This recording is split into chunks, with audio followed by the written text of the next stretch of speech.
एक बार मैं गांव जा रहा था, हाँ गाँव जा रहे थे बराबर। तो रास्ते में धरमगांव का स्टेशन मिला। हाँ धरमगांव का स्टेशन मिला तो मैं नीचे उतरा अच्छा, पानी की बोतल लेने के लिए। पानी की बोतल लेने के लिए। मैं पानी की बोतल लेकर आया अच्छा तो मेरी जगह पे और कोई सीट पे बैठा हुआ था। अच्छा, तुम्हारी जगह पे कोई दूसरा आदमी बैठा था। हाँ, तो मैंने कहा भाई जी आपका नाम क्या है? हाँ उन्होंने कहा पोपटलाल। पोपटलाल। हाँ तो मैंने कहा भैया आपके पिताजी का नाम?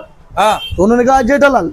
बराबर है। तो मैंने कहा पोपटलाल जी हाँ हाँ ये जेठालाल की सीट नहीं है। बात सही है। मैं चाहता तो गाली दे सकता था, हाँ यार बात तो सही है। लेकिन संस्कार मेरे अंदर, हाँ हाँ हाँ हाँ, संस्कार मेरे अंदर, संस्कार तेरे अंदर कूट कूट के भरे है। हाँ मेरे संस्कार अंदर मेरे कूट कूट के भरे। अच्छा अच्छा। हमारे पिताजी ने हमको संस्कार ऐसे दिए। हाँ, नहीं तो तुम बोल सकते कि पोपटलाल जी तेरे बाप की सीट बाप नहीं की है। सीट नहीं है।